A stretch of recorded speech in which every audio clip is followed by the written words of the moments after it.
India के Gen Zs ने 2023 में $860 बिलियन की कंज्यूमर स्पेंडिंग की थी। ये हमारी जनरेशन का मैसिव कंट्रीब्यूशन है, लेकिन जब अपने बैंक बैलेंस देखने आते हैं तो लगता है हमने अपने पैसे कहीं छुपा दिए हैं। इन जेनजीज के पास दुनिया की हर चीज है, लेटेस्ट फोन्स, एक्सपेंसिव ब्रांड्स और इंस्टा वर्दी वेकेशंस।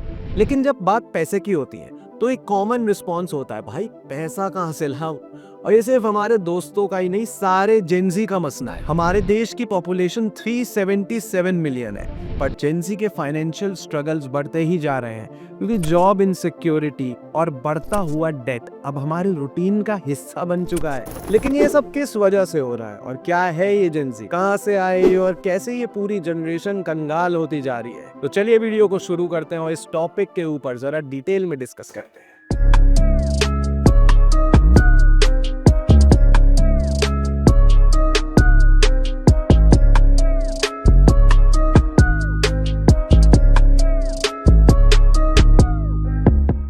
तो सवाल ये है कि ये जेनजी नाम आया कहां से और क्या होता है ये जेनजी। तो दोस्तों, क्या आपने कभी सोचा है कि ये जेनजी का नाम किसने दिया?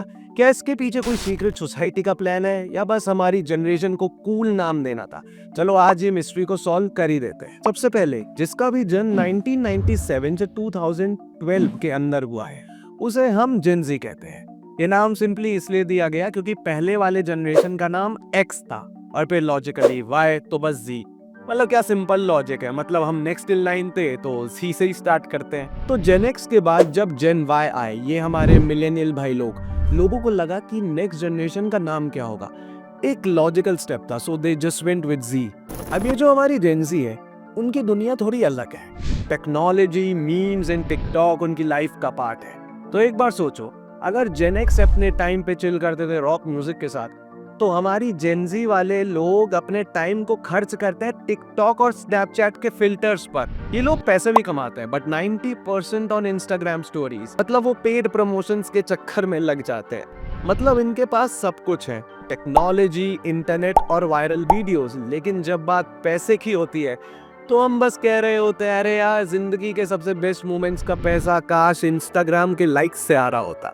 इनकी लाइफ एकदम हाईटेक और वायरस मीम्स वाली है, लेकिन जब बात पैसे की होती है तो जिंदगी ब्रोक एअप हो जाती है, क्योंकि जो चीज इन्होंने सोची होती है वो होती नहीं। जेनजी को लगता है कि उनके पास अनलिमिटेड स्वैग है, लेकिन जब सैलरी आती है तो लगता है ये सैलरी तो किसी 3 डिजिट का ओटीपी से भी कम है। लेकिन क्या कारण है इन सब के पीछे? सबसे पहला चैलेंज है लिविंग कॉस्ट का बढ़ना। अब हमारी जनरेशन को रेंट से तो कोई सीन नहीं था। अगर अपने घर का रेंट 15,000 था तो अब 30,000 से तो सिर्फ शुरुआत होती है, और ये सब जॉब्स की सैलरी से मैच नहीं करता। अपने काम का हार्ड अर्न पैसा ये लोग पिज्जा और वेब के धुएं पे खर्च कर रहे हैं, लेकिन रेंट, बिल्स और सब्सक्रिप्शन का पैसा कहाँ जा रहा है ये किसी को नहीं पता, या शायद पता है। अब इनके लिए रेंट और किसी कॉन्सर्ट के वीआईपी टिकट्स के बीच बैलेंस करना बहुत बड़ी रॉकेट साइज का काम है। 2023 की इस स्टडी की तरफ देखिए। 80% of Gen Zs believes the cost of living is higher than what they expected when they were younger.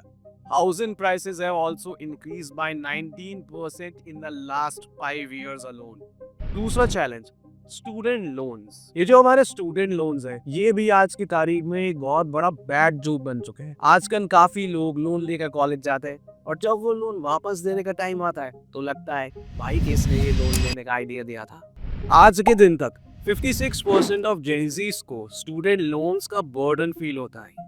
मतलब जो डिग्री लेने का सपना देखा था, वो लोन लेने के सपने से बदल गया। इस 2023 की स्टडी की तरफ देखिए।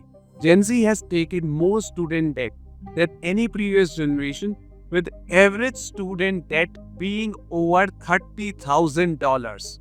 तीसरा चैलेंज जाता है जॉब इनसिक्योरिटी का। इनके पास जॉब्स हैं, बट वो गिग इकोनॉमी वाली जॉब्स हैं, जहाँ अनसर्टेनिटी और इनसिक्योरिटी बहुत ही ज्यादा है। अगर गहराई से इसका मतलब समझे तो इनके पास स्टेबिलिटी नाम की बिल्कुल चीज नहीं है।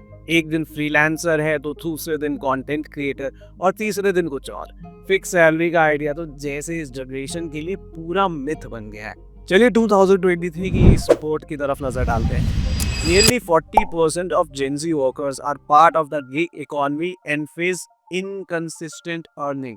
और अब इन्फ्लेशन का तो क्या ही कहना। एक समय था जब एक बर्गर खरीदते थे और 5-10 रुपए का पानी मिल जाता था। अब अगर बर्गर खरीद लेते हैं तो पानी भी किसी लग्जरी आइटम से कम प्राइस पर नहीं मिलता। मिनरल वाटर, माउंटेन वाटर या ब्लैक वाटर।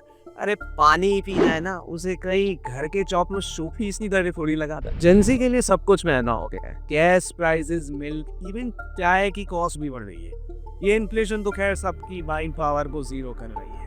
2023 की inflation report reserve bank of India की वो बताती है कि prices of daily essentials have increased by nearly 10 to 15% over the past year. लेकिन इन जेंजीज के लिए एक और बहुत बड़ा चैलेंज है, सोशल मीडिया का प्रेशर। यार जब हम देखते हैं अपने फ्रेंड्स के post #vacation vibes, #new phone, लगता है इन लोगों के पास तो इनफाइनाइट पैसे हैं। हम सोशल मीडिया में दिखाते हैं अपनी परफेक्ट लाइफ, लेकिन असली जिंदगी में हमारे बैंक अकाउंट की रियलिटी कुछ और ही बोल रही होती है। 2022 में अमेरिकन साइकोलॉजिकल एसोसिएशन ने एक स्टडी की थी और पाया that over 60% of Gen Z report feeling financial anxiety due to the pressure of keeping up with others on social media। लेकिन ये सब तो हो गई प्रॉब्लम्स। अब इन सब का सॉल्यूशन क्या है? कैसे इस जनरेशन के लोग अपनी फाइनेंशियल लाइफ को चिल जोन से निकाल के सॉर्टेड जोन में ले जा सकते हैं? तो बात कर लेते हैं कुछ सॉल्यूशंस की जो ब्रोक लाइफ से आज़ादी दिलाएंगे। पहला, बजटिंग। मतलब हर महीने का कौन बनेगा करोड़पति प्लान। 7 करोड़। चलिए थोड़ा आसान भाषा में समझा देता हूँ। सबसे पहले एक बजट बनाओ, क्योंकि बिना बजट के स्पेंडिंग करना मतलब गूगल मैप से बिना रोड ट्रिप पे निकल जाना। पता नहीं चलेगा किधर जा रहे थे पर पेट्रोल जरूर खत्म हो जाए। इसके लिए एक सिंपल रूल को फॉलो कर सकते हो, 50-30-20 रूल। 50% एसेंशियल्स, जिसमें से किराया, खाना और आपकी EMI आ जाती है। 30% वॉन्ट्स, जिसमें से जोमेटो के ऑर्डर, नेटफ्लिक्स और जिम मेंबरशिप, जो शायद से पेमेंट के दिन ही याद आती है। 20% सेविंग्स एंड इन्वेस्टमेंट्स, जैसे इमरजेंसी फंड, SIPs और FD। एक छोटा सा एक्सपेरिमेंट करके देख सकते हैं, जैसे कि 1 महीने तक सब कुछ UPI से मत दो, कैश निकाल के यूज करो। तुम्हें खुद समझ आ जाएगा कि 500 रुपए का नोट तोड़ना कितना पेनफुल होता है, और तब जाके अननेसेसरी खर्चे कुछ हद तक तो कंट्रोल हो जाएंगे। Number 2, emergency fund. ताकि किसी दोस्त से भाई 500 रुपए दे देना प्लीज, ऐसा कुछ ना कहना पड़े। दोस्तों देखो, जिंदगी कोई मैट्रिक्स शो नहीं है जो सिर्फ एंटरटेनमेंट है। या कभी कभी अनएक्सपेक्टेड प्लॉट ट्विस्ट भी आता है, जॉब लॉस, मेडिकल इमरजेंसी, या फिर कभी कभी AC रिपेयर का भी झटका 5000 रुपए का सर पर पड़ जाता है। इमरजेंसी फंड का सीधा मतलब है अपनी सैलरी का 3 से 6 महीने का खर्चा एक अलग अकाउंट में डाल दो। ये पैसा सिर्फ इमरजेंसी में ही यूज होना चाहिए। ये गोवा ट्रिप फंड या फिर iPhone 16 फंड में बिल्कुल यूज नहीं होना चाहिए। नंबर 3, स्मार्ट स्पेंडिंग करो। चलिए इसे एक एग्जांपल से समझते हैं। हम सबका एक ऐसा दोस्त होता है जो हर महीने नए शूज, नए गैजेट्स खरीदता है, और हम सोचते हैं भाई ये जॉब करता है या फिर पैसे को उगाता है। तो अगर आपका भी शॉपिंग या अननेसेसरी एक्सपेंसेस का मन हो तो एक 24 आवर रूल को फॉलो करिए। कुछ खरीदने से पहले एक दिन रुक जाओ, अगर नेक्स्ट डे भी जरूरी लगे उसे तभी खरीदो, वरना भूल जाओ। ये रूल तो मैं भी पर्सनली अपनी लाइफ में फॉलो करता हूँ, क्योंकि आप कभी किसी अननेसेसरी खर्चे में पैसे उड़ा देते हो, आपको पता ही नहीं चलता। और जरूरी है कि तुम्हें पता हो कि तुम वांट के चक्कर में नीड वाले पैसे तो नहीं उड़ा रहे। Number 4, investment. पैसा कमाओ पर उसको काम पे भी लगाओ। चलिए इसको एक प्रैक्टिकल एग्जांपल से समझते हैं। अगर तुम 5000 हर महीने एक SIP में इन्वेस्ट करते हो, हाइपोथेटिकली 10% रिटर्न पर ईयर, तो 10 साल बाद ये 10 लाख के आसपास हो सकता है। मतलब आज का वक्त सैक्रिफाइस करके फ्यूचर में अपनी ड्रीम कार को अफोर्ड कर सकते हो। नंबर 5, साइड हसल शुरू करो। आजकल सिर्फ एक जॉब से काम नहीं चलता। जिंदगी में थोड़ा एक्स्ट्रा पैसा लाना हो तो साइड हसल बहुत जरूरी है, जैसे कि फ्रीलांसिंग, यूट्यूब, कंटेंट राइटिंग या फिर ग्राफिक डिजाइनिंग। जो भी तुम्हें आता हो उसका पैसा बनाओ। जैसे कि डार्क नाइट मूवी में जोकर कैरेक्टर का एक बहुत ही फेमस डायलॉग है, If you're good at something, never do it for free.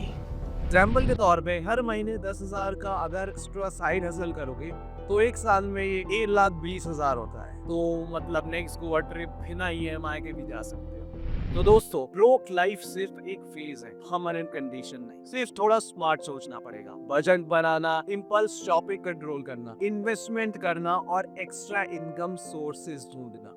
अगर ये स्टेप्स फॉलो किए तो नेक्स्ट बार जब कोई बोले भाई पैसे हैं, तो शायद से कह पाओगे पैसे हैं पर प्लान भी है। तो दोस्तों अगर वीडियो पसंद आया तो लाइक, शेयर और सब्सक्राइब जरूर करिएगा और कमेंट में बताओ तुम्हारा सबसे बड़ा फाइनेंशियल स्ट्रगल क्या है। देखते हैं हम कितने रिलेटेबल हैं। मिलते हैं अगले वीडियो में, तब तक के लिए टेक केयर।